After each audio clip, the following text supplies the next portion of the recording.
I quit my job of 6 years just to prove to senior management how useless and incompetent my manager was, and it worked, by user JLaw 118.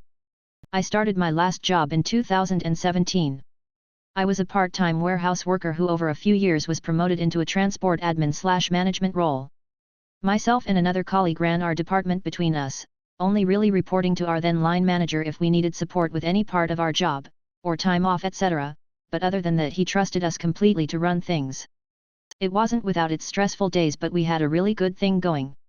Then in 2021, the business made some changes, moved our then line manager onto different departments, and got a new, designated manager just to manage us two in our department. We were naturally quite bitter about it, but nevertheless thought we'd give him a chance.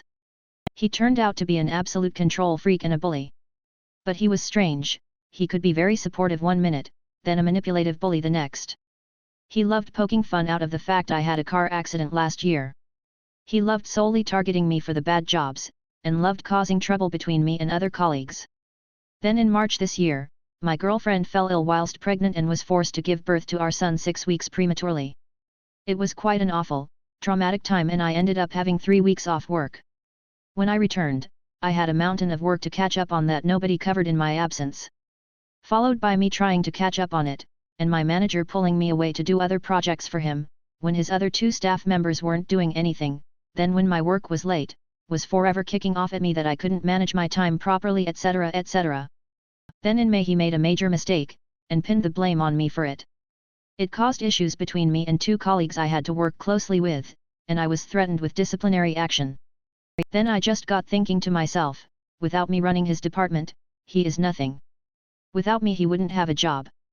Without me, he wouldn't be able to explain what was going on with his department to senior management. How I ran his department for him on half of his salary, he takes all the glory and we get all of the grief. I had one last run-in with him over this mistake he'd made, and handed my formal notice in to him the following day. It was funny over those 4 weeks of serving my notice, just watching him slowly take over my responsibilities and struggling with them. Those responsibilities that he often told me I don't even know what you do during the day. He had to then do the horrible jobs he used to pile on me. And on my final day in June, I told my fellow colleagues that I'll give him 3 months before he either quits or gets fired. Within the first few weeks, the department massively failed their monthly audit, which sparked attention of company directors, who were sent in to investigate as this had never happened before.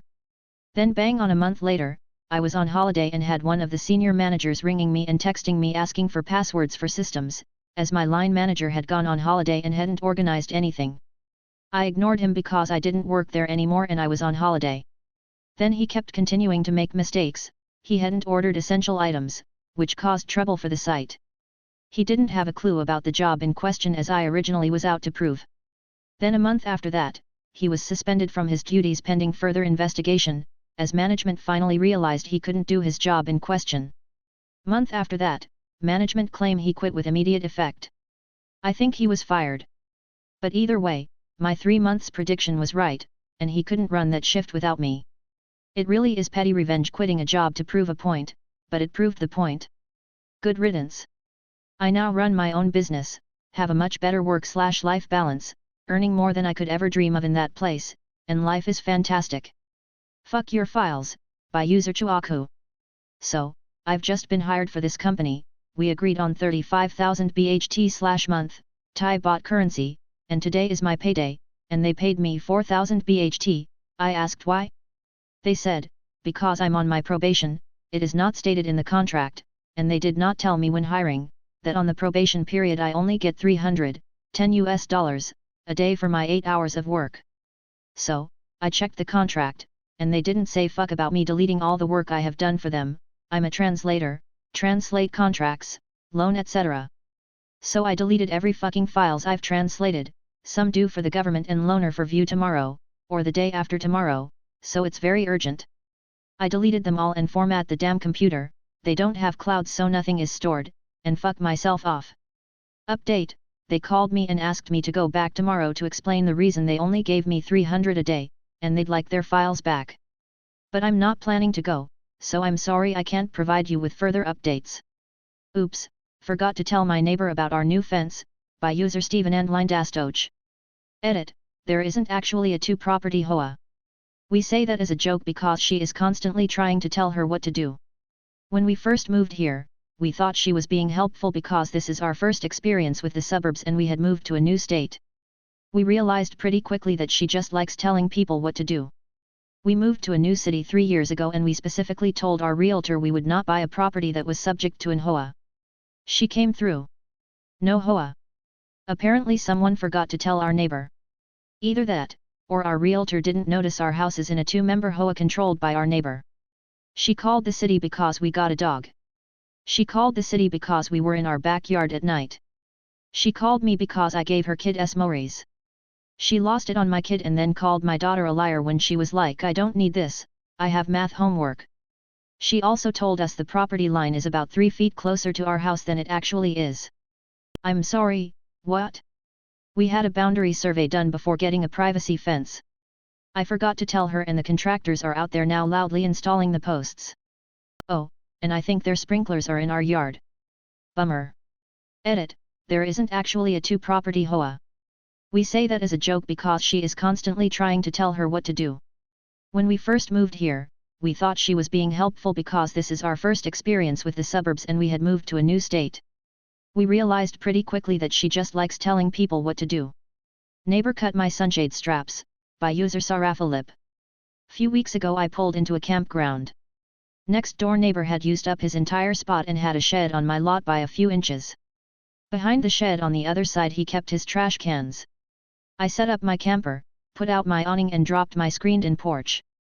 This meant he could no longer walk through my campsite to throw out his garbage, he now had to go the other way around his camper. It also meant his dogs couldn't come over and shit outside my front steps. I'm guessing he got mad about all of this and the fact I called the camp host to make him clean up all the dog shit. He has 2 Irish setters. Anyway, I come home from work on Sunday to find my bungee cords cut. It must have took whoever about 6 tries to cut through it judging by the looks of it. I'm thinking it's their kid. I was a little pissed but fuck it, the cords were old and stretched out so I bought some new ones. On Wednesday I come home from work and all of my straps are undone, stakes pulled out of the ground. At this point I know it's not their little kid.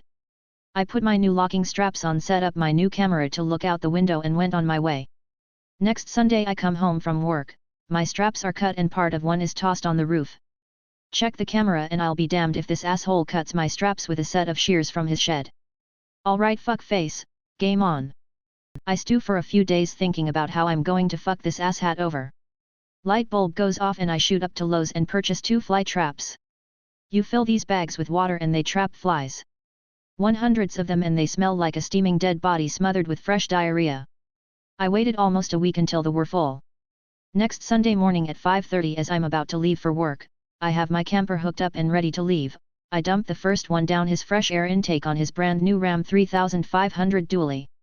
By chance I checked his door and it was open, so the second bag I slapped in the driver's seat and then I tossed my cut up cords in the bed of his truck. It smelled so bad I almost puked myself. Cut my straps, get the fly traps bitch. This might almost qualify for r/nuclear revenge.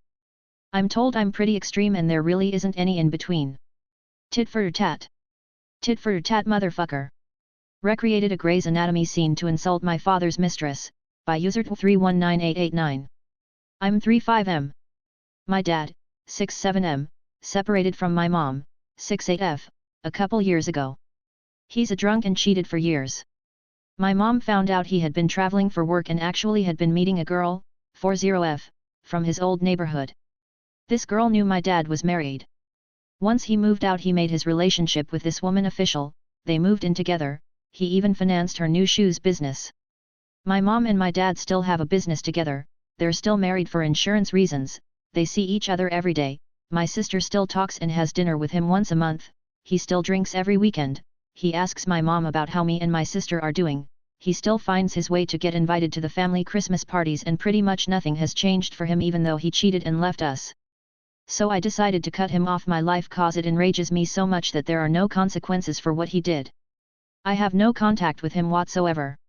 Every now and then he texts me for my birthday or when there's an important event in my life and asking me out for dinner, but I just don't answer. My dad is pretty much dead to me. So, the other day I was at the mall and run into him and his girlfriend. He said hi to me, gave me a hug, and when he was about to introduce me to his girlfriend, I pulled my best Addison Montgomery from Grey's Anatomy and went, "You must be the cheating WH*3 who's been screwing my dad." She was shocked, started crying, run away, and my dad went after her. I received a lot of stares at the mall and left. 2 days later, I've received many texts from my dad, my sister, and even my mom, saying I should apologize to the woman, which I've ignored. Posted to r/Amith Buttface.